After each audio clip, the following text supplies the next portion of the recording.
ஆரோக்கியமான வாழ்க்கைக்கு Aaravil health mix auravil.in வெப்சைட்ல இருந்து வாங்கலாம். ஒவ்வொரு மாதமும் 1ஆம் தேதி சென்ட்ரல் கவர்மெண்ட்டாக இருந்தாலும் சரி, ஸ்டேட் கவர்மெண்ட்டாக இருந்தாலும் சரி, ஏதாவது புதுசாக ஒரு சேஞ்சஸ் ரூல்ஸ்லாம் கொண்டு வருவாங்க. இல்லாட்டி ஏற்கனவே இருக்கிறதுல ஏதாவது ஒரு அப்டேட்ஸ் வந்து கொண்டு வருவாங்க. அந்த வகையில் இந்த மார்ச் 1ஆம் தேதியிலேருந்து நிறைய விஷயங்கள் வந்து நடைமுறைக்கு வந்திருக்கு. நிறைய விஷயங்கள் இனி நடக்க போகுது. அதெல்லாம் என்ன அப்படிங்கிறது ஒவ்வொன்றா பார்த்தலாம். அதுக்கு முன்னாடி அடுத்த வாரம், அதாவது மார்ச் 2வது வாரம் இறுதிக்குள்ள எலெக்ஷன் டேட் வந்து அறிவிச்சிருவாங்க. ஸோ எலெக்ஷன் டேட் அறிவிச்ச அன்னையிலேருந்து எலெக்ஷன் முடிகிற வரைக்கும் எலெக்ஷன் சம்மந்தமாக நிறைய விழிப்புணர்வு தகவல் சார்ந்த வீடியோக்கள் நம்ம போட போகிறோம். அந்த வீடியோ எல்லாமே ஆடியன்ஸோட ரிக்வஸ்ட்டுக்கு ஏற்றாப்புல 5 நிமிஷத்துலேருந்து 6 நிமிஷத்துக்குள்ளே தான் இருக்கும் அந்த வீடியோட டியூரேஷன் எல்லாமே. ஸோ நீங்கள் வளவளன்லாம் இழுக்காமல் ஷார்ப்பாக சொல்லுங்கள் அப்படிங்கிறனால அந்த வீடியோ நாங்கள் ஷார்ப்பாக கிறிஸ்பாக சொல்ல போகிறோம். ஸோ நீங்கள் கண்டிப்பாக சப்போர்ட் பண்ணுவீங்க. அந்த வீடியோ ஃபுல்லாக 5 நிமிஷமாக இருந்தால் வீடியோ ஃபுல்லாக பார்ப்பீங்க அப்படிங்கிற நம்பிக்கையில் தான் அந்த வீடியோலாம் போட போகிறோம். கண்டிப்பாக சப்போர்ட் பண்ணுவீங்க நம்புறோம். சப்போர்ட் பண்ணுங்க அப்படிங்கிறது கேட்டுக்கிறோம். இப்போ ஒவ்வொரு அப்டேட்டாக பார்த்தலாம். இந்த கடைகள் எல்லாம் யூஸ் பண்ணுறாங்கல்ல commercial LPG cylinders 19 kilo cylinder, அதோட ரேட் வந்து 29 ரூபா இன்க்ரீஸ் பண்ணியிருக்காங்க. 1929 ரூபா அப்படின்னு விற்கப்படுது. இது வந்து ஒவ்வொரு மெட்ரோ சிட்டிக்குமே இந்த ரேட் வந்து மாறும். ரெண்டாவது அப்டேட் பார்த்தீங்கன்னா பாஸ்போர்ட் சம்மந்தமாக. இப்போ பாஸ்போர்ட்டுக்குலாம் போலீஸ் வெரிஃபிகேஷன் சொல்லி நம்ம வந்து ஃபோன் போட்டு ஸ்டேஷனுக்கு நேரில் வர சொல்லுவாங்க. அங்கே வந்து டாக்குமெண்ட்ஸ்லாம் செக் பண்ணுவாங்க. அப்போ சில ஸ்டேஷன்ஸில் சில போலீஸ் வந்து லஞ்சம் கேட்கறதுக்கு வாய்ப்பு இருக்குது. ஸோ இது எல்லாத்தையுமே அவாய்ட் பண்ணுறதுக்கு இனி போலீஸ் வெரிஃபிகேஷனில் வந்து ஆன்லைன்லேயே போலீஸ் ஸ்டேஷனில் பண்ண போகிறோம், அந்த மாதிரி கொண்டு வர போகிறோம் அப்படின்னு சொல்கிறாங்க. அது எப்போ நடைமுறைக்கு வரப்போகுதுன்னு தெரியல.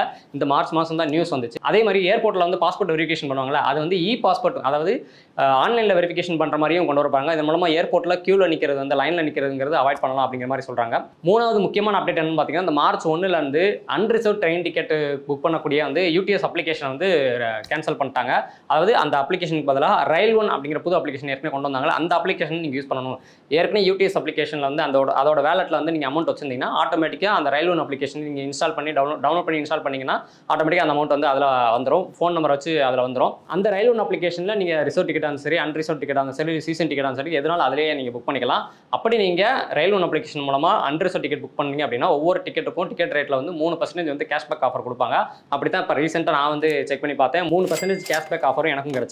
ஆனால் அது வந்து இந்த ரயில் ஒன் அப்ளிகேஷனில் வேலெட் இருக்கும், அந்த வேலெட்டில் அமௌண்ட் போட்டு வச்சிருந்து அதன் மூலமாக நம்ம டிக்கெட் புக் பண்ணாமல் 3% கேஷ்பேக் ஆஃபர் கிடச்சிது. இதுவே ரயில் ஒன் அப்ளிகேஷனில் அந்த வேலெட்டில் இல்லாமல் ஜிபே, ஃபோன்பே இல்லை அதர் பேமெண்ட் மெத்தட் மூலமாக பே பண்ணோம்னா அந்த கேஷ்பேக் ஆஃபர் கிடைக்குமா கிடைக்காது அப்படிங்கிறத நாங்கள் செக் பண்ணி பார்க்கல. வேணுமா செக் பண்ணி பார்த்துட்டு இன்னொரு வீடியோவில் அதை பற்றி டீட்டெயிலாக சொல்கிறோம். நாலாவது அப்டேட் என்னன்னு பார்த்தீங்கன்னா, சிம் பைண்டிங் ரூல்ஸ் இந்த மார்ச் 1லேருந்து நடைமுறைக்கு வந்துருச்சு. அதாவது இப்போ நீங்கள் ஃபோனில் வந்து வாட்ஸ்அப் யூஸ் பண்ணுறீங்க அப்படின்னா 2 வாட்ஸ்அப் யூஸ் பண்ணுவாங்க. வாட்ஸ்அப் பிஸ்னஸ் அப்புறம் வாட்ஸ்அப் மெசஞ்சர் சொல்லி 2 யூஸ் பண்ணுவாங்க. அப்போ அந்த வாட்ஸ்அப் பிஸ்னஸில் நிறைய பேர் என்ன பண்ணுவாங்கன்னா, யூஸ் பண்ணாத, அதாவது டச் ஃபோனில் அந்த சிம் கார்டு யூஸ் பண்ணுவாங்க. ஆனால் இந்த ஸ்மார்ட் ஃபோனில் வாட்ஸ்அப் பிஸ்னஸில் அந்த நம்பரை வந்து யூஸ் பண்ணுவாங்க.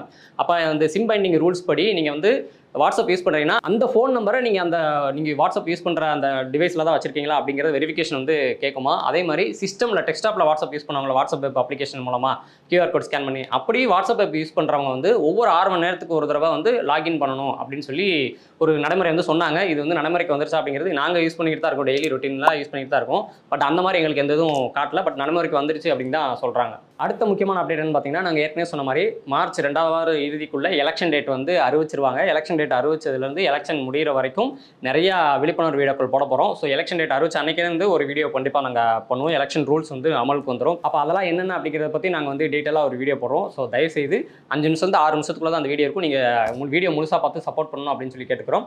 அடுத்த கடைசியாக முக்கியமான அப்டேட் என்ன அப்படின்னு பார்த்தீங்கன்னா, ராஜ்யசபா எம்பி எலெக்ஷன் வந்து இந்த மார்ச் 16 வந்து நடக்க போகுது.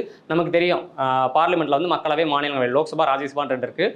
லோக்சபா எலெக்ஷன் தான் 5 வருஷத்துக்கு ஒரு தடவை நம்ம எம்பிக்களை ஓட்டு போட்டு தேர்ந்தெடுத்து அனுப்புவோம். அப்படி தான் 2024 லோக்சபா எலெக்ஷன் முடிஞ்சுது. இப்போ ராஜ்யசபா மாநிலங்களவை எம்பின்னு சொல்லி இருக்குது. அது எதுக்காக அப்படின்னா, மாநிலங்களோட உரிமைகளுக்காகவும் மாநிலங்களுக்கு முக்கியத்துவம் கொடுக்கணுங்கிறதுக்காகவும் ஒவ்வொரு மாநிலத்தில இருந்தும் குறிப்பிட்ட எம்பிஸை தேர்ந்தெடுத்து எம்எல்ஏக்கள் 234 எம்எல்ஏக்கள் நம்ம தேர்ந்தெடுக்கிறோம்ல, அவங்க ஓட்டு போட்டு தேர்ந்தெடுத்து ராஜ்யசபாவுக்கு அனுப்பி வைப்பாங்க. தமிழ்நாட்டுக்கு அப்படி பார்த்தீங்கன்னா 18 ராஜ்யசபா எம்பிக்கள் இருக்காங்க. அதில் இப்போ 6 எம்பிக்களுக்கு வந்து வர ஏப்ரல் 2ஆம் தேதியோட பதவிக்காலம் முடியுது. அந்த 6 இடங்களுக்கு தான் இப்போ வந்து மார்ச் 16 வந்து எலெக்ஷன் நடக்க போகுது. இந்த ராஜ்யசபா எம்பிக்களோட பதவிக்காலம் பார்த்தீங்கன்னா 6 வருஷம். இவங்களுக்கு வந்து 30 வயசு முடிஞ்சிருக்கணும். அப்போ தான் ராஜ்யசபா எம்பியாக போக முடியும். இப்போ ஒவ்வொரு 2 வருஷத்துக்கும் 3ல் 1 பங்கு சுழற்சி முறையில் இந்த இது நடந்துகிட்டே இருக்கும். இப்போ லோக்சபா எம்பி எலெக்ஷன் 5 வருஷத்துக்கு ஒரு தடவை அப்படியே கூண்டோட மாறிடுவாங்களா, அந்த மாதிரி இல்லாமல் ராஜ்யசபா எம்பி எலெக்ஷன் அப்படிங்கிறது வந்து ஒவ்வொரு 2 வருஷத்துக்கும் 3ல் 1 பங்கு சுழற்சி முறையில் மாறிக்கிட்டே இருப்பாங்க. இப்போ 234 எம்எல்ஏக்கள் சேர்ந்து ஓட்டு போட்டு தேர்ந்தெடுத்து ராஜ்யசபா எம்பி அனுப்புவாங்கன்னு சொல்லி சொன்னோம்ல, அதில் ஒரு எம்பி கேண்டிடேட் இப்போ 6 பேர் வேக்கண்டாக இருக்குது. அதில் அந்த 6ல் ஒரு எம்பி இருக்காங்கன்னு வச்சுக்கோங்க. அந்த ஒரு எம்பி கேண்டிடேட்டுக்கு 34 எம்எல்ஏக்களோட ஓட்டு இருந்தால் தான் அது வந்து செல்லுபடி ஆகும். அப்படி 34 × 6 போட்டோம்னா 204 எம்எல்ஏக்கள் ஓட்டு கணக்கு வரும். அப்போ எந்த கட்சியில் எம்எல்ஏக்கள் வந்து அதிகமாக இருக்காங்களோ, எந்த கட்சியில் எம்எல்ஏக்கள் அதிகமாக ஜெயிச்சிருக்காங்களோ அந்த கட்சியில இருந்து தான் அதிகபட்சமாக ராஜ்யசபாக்கு எம்பிக்கள் போவாங்க. ஸோ இதுதான் மார்ச் மாதத்தில் வந்திருக்கிற நடக்க போகிற விஷயங்கள் எல்லாமே. ஸோ இதையும் தாண்டி எலெக்ஷன் சம்மந்தமாக உங்களுக்கு வந்து வேறு என்ன டவுட்ஸ் இருந்தாலும் மறக்காமல் கமெண்ட்டில் சொல்லுங்கள். எலெக்ஷன் சம்மந்தமாக இந்த டாப்பிக்கில் பண்ணால் நல்லாயிருக்கும் அப்படின்னு நீங்கள் நினச்சிங்கன்னா மறக்காம அதையும் அந்த டாபிக் சஜஷனையும் கமெண்ட்டில் சொல்லுங்கள். கண்டிப்பாக அதை பற்றி எலெக்ஷன் சம்மந்தமாக டீட்டெயிலாக எலெக்ஷன் முடிகிற வரைக்கும் நாங்கள் வீடியோ போடுறோம். தேங்க்யூ.